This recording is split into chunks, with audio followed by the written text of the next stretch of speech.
Hello my friends and welcome to the Yu-Gi-Oh! Master Solo Mode Deck Overviews Part 20. Anyway, I'll go through this deck real quick here. It's called Rikka of Burning Passion and the deck description reads, plant counters are placed on Sea Cannon each time when a plant type monster is summoned or other such action is taken. The maximum number of plant counters placed on a single Sea Cannon is 5. With 5 plant counters placed, their damage could sum up to 2,500. To use this effect as fast as possible, try utilizing Lord Poison and Rikka monsters to gain plant counters. Special summoning plant type monsters on the opponent's field with Wall of Ivy is also an effective strategy. Evil Thorn was another one that I went through in part 19, so I'm probably just gonna skim over this. Here you can still read the effect though if you want a refresher of that. Yeah, Rikka Petal, another one. Here's a new one, Wall of Ivy. I guess they're trying to burn me to death. Botanical Girl, I believe, is another new one. Searches for a plant whenever it's sent from the field to the graveyard in any way, so not bad. Good searcher. Rikka Petal. I'm sure there's others. Lord Poison. Special summoning something from grave, but only when it's destroyed by battle, but still not bad. Violet Witch. Another one that adds, which is why they only run 2 petal, because they can get out so easily with the ones that search. I already went over these. Rose Tentacles is another new one. Additional attacks. It can also be searched out by that one that searches out at 1500 or less. So, and then the burn is just a little bit extra damage. And this is also a way to be able to inflict damage to me even if they attack into a defense position monster. Mudan, I kind of went over these. Seed Cannon. Oh, here's the one that they were talking about. So, looking to put 5 counters on here and then send to the graveyard to inflict 2,500. And looks like they have a full 3. So,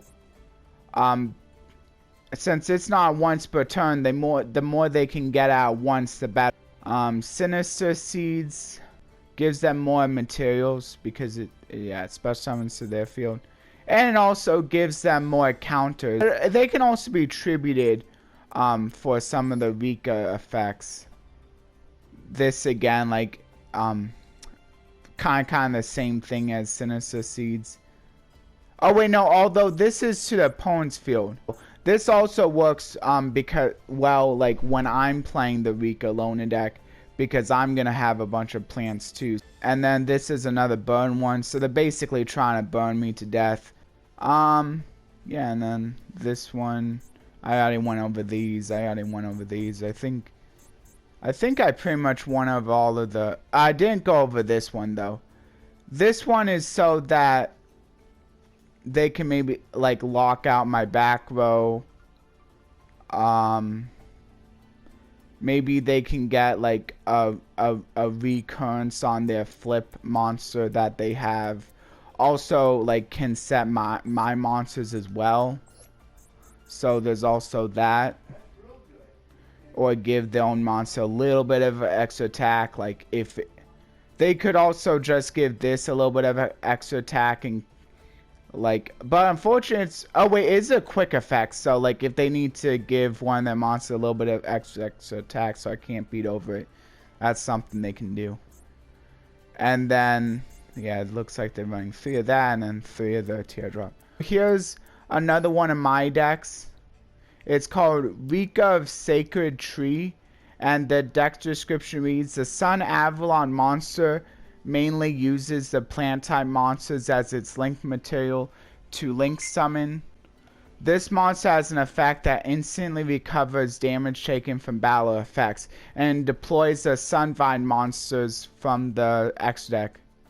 At times they can be used to attack opponents' powerful monsters to purposefully take damage. Use this feature to your advantage and deploy other plant type monsters on the field to boost Rikka monsters. So this time my Rikkas are teaming up with Sunavalon.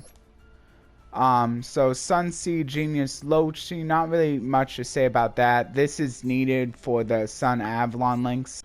And then Spore, once again, I kind of said that in that first deck overview from part 19, so I don't really need to explain it again. Rose Lover, I already talked about that. Aromaseraphy Angelica. So this one allows you to quick effect gain life points, which is pretty nice for a few of your cards that care about, that get effects from gaining life points. Also, it allows you to special summon it when you have high life points, though basically what's with its first effect is basically fueling its sec effect. So Lowell, you can actually use his effect that allows you to turn one of your plants into a tuner this time, so that's a pretty good note. But besides that, it's basically like I already went over this. Rikka Petal, again, I went over that. Sunseed Twin allows you to special summon back the Sunseed Genius Loki, which again is pretty important for the Sunavalon, so that's a good effect. Also, it has a conditional special summon a Link monster from your graveyard play, which can be handy, especially with like the few duplicates you run in your X deck. Lone Fire Blossom, again, like I explained why that's good. This time only running one though, but still good. Like you can still get back from your graveyard through various ways. Rose Gold, I explained that. I explained these ones. What's the next new one? Yeah, I already went over this one. I think I went over the Foolish Barrel before, but yeah, this is good for getting one of your like monsters with an actual graveyard effect into your graveyard, or if you need to get the Sunseed into your graveyard, if you have a way of bringing out of your graveyard, like it's also good for that. 1 for 1, the Sunseed happens to be a level 1, so you can bring that out, or you can also bring Spore out or Rose Lover. You have a lot of targets. Unexpected Die is really good for getting out the Sunseed while you control no monsters, which is a really important monster to go into your Sunavalons again. I already went over the Rikka Glamour. Sunvine Sowing is another way to special summon a Sunseed from your deck, so you basically have at least 6 ways of getting it from your deck, so you should be able to get it from your deck pretty easily. And it also has some pretty nice a pretty nice graveyard effect as well, protecting your plant link monsters from being destroyed by battle card effects or opponent's card effects. Con again, I explained that. And then Sunvine Shrine allows you to get back your plant monster from your graveyard. And then the restriction doesn't matter in a deck like this, since you're only playing plants in your X deck anyway. Also allows you to get back your continuous traps, so it kind of helps with your continuous. Oh, with the Blessed Winds and the Sunavalon Bloom, it helps you get back. So it kind of has some synergy with the right there with the Aromage as well. And then the next one is Sunvine Crossbreeding, which allows you to exchange one link monster for a plant in your graveyard.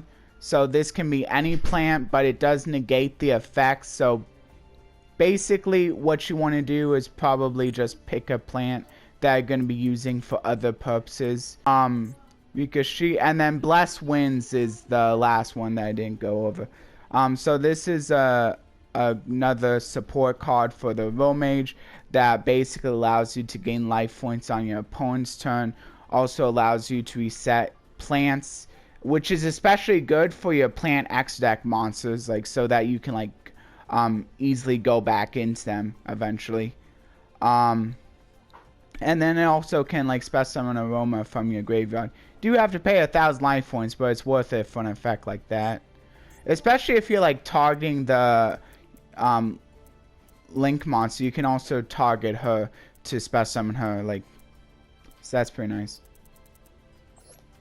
And then Aromaseraphy Sweet Marjoram. I guess she only really searches for Blessed Winds, which is why you only really need to play one of them. And like you can gain life points pretty easily during the opponent's turn, so this is a pretty nice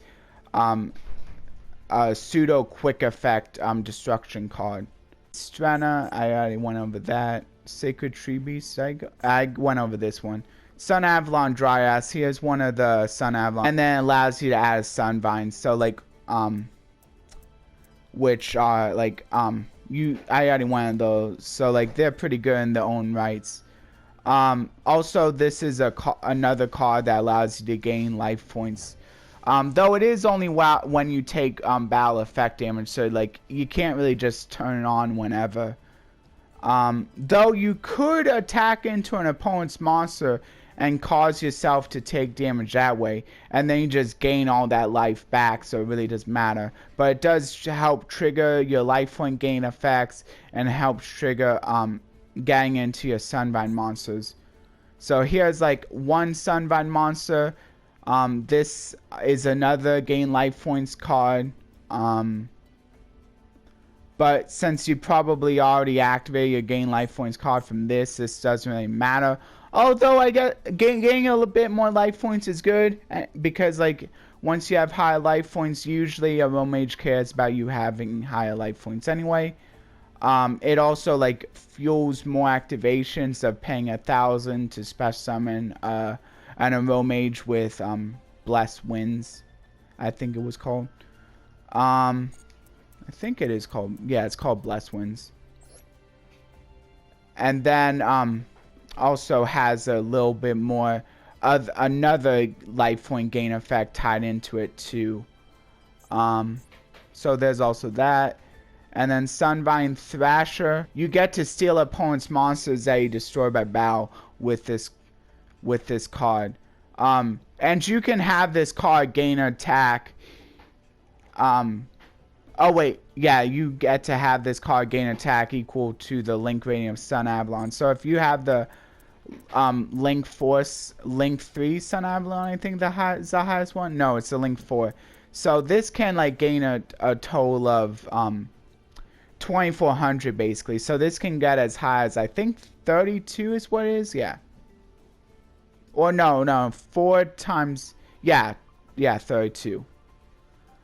Which is pretty good because that opens up to be able to store a lot of stuff and then can basically steal almost anything from the opponent. And then Aromage Seraphic Jasmine, this is a lot better now that you have more cards that gain you life. Now you're gonna be able to like get that add a lot more often, and you can even add other monsters that also gonna gain you life. Sunavalon Dryades, basically a better version of the Link 1. Of course, this is twice per turn instead of just once per turn. This time it's now 3 times per turn. This also has an additional effect as well, allowing you to actually now be able to like negate attacks on monsters that this card is pointing to. So that's pretty cool.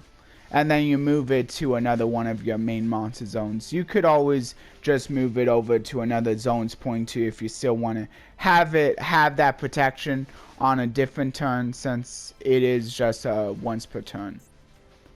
Sunavalon Melias basically allows you to go into into Link 4 on the same turn. This is a Link 4 Sunavalon. This is another one that, oh yeah, and like the Link 1, that's right, yeah, like the Link 1. Oh yeah, you want to use the Sunseed Genius Loki for this basically, so you can like add the Sunvine. Of course you can use any level 4 lower plant, though you won't gain that additional effect. And then the Link 4 allows you to this is a really nice effect. It allows you to tribute a Link monster to destroy, without targeting by the way, any number of cards your opponent controls. So this can even destroy back row, so it's nice for that. This is a good way for getting rid of your opponent's spell that could deal a bunch of effect damage to you, like that one spell that has like 5 counters on it before they're able to activate it. So that's cool. And then like you can pretty easily get the links back from your graveyard anyway, so like it's not really that much of a cost. Though I think unlike the other ones, did the other one? Yeah, the other one just couldn't be targeted for attacks. But this one also makes it so that it can't be destroyed by opponent's card effects. So that's a little bit of a bonus effect too. And this one this one does call for 2+ links, so it's a little bit harder. But of course, unlike the other one, since you can't use Sunseed anyway, this just allows you to add the Sunavalon without any restrictions, like as to like what monsters you need to use for a summon. So you can use any links you want, and you can still get all the effects. And then this one I went over in part 19's deck as well. And that's the last card. So I hope everyone enjoyed the 2 deck overviews I went through today. It's a little bit past 20 minutes, but I think I can cut a little bit out, so like trying to get it closer to 20 minutes. I'll see how close I can get it. Anyway, I hope everyone enjoyed the either if you stayed for one deck overview or if you stayed for both, and especially thank you to everyone who stayed for the whole video, including the intro and the outro, which I'll be going into the outro right now, and I'll make sure to leave the thank yous, the full thank yous in the description, as well as the Bible verse. Oh, and again, if you haven't, I'm also going to be saying this in the outro. But if you haven't yet, please definitely subscribe. Please help me get at least to 62 subscribers before April 1st. Okay. Please like, share, and subscribe, and consider ringing that notification bell for regular content. You can either ring the notification bell to be notified of all my videos, or personalized by simply clicking the notification bell and selecting all or personalized. All is being notified about all my videos, whether you watch them or not, and personalized is being notified of the videos that you watch the most. Also, if you would like to leave a comment, that would be greatly appreciated. You can leave a comment about anything, either pertaining to the video, pertaining to the verse I leave in the description, or just something random if you'd like. Just please keep it appropriate. You can even leave an emote if you would like, but just be aware that it may lock you out if you paste too many of the same emote in a day, just in case, like, if you decide one day you just paste emotes on a whole bunch of my videos. Just keep that in mind. Usually you can fix that by either going with a different emote or by posting multiples of that emote instead of just the one.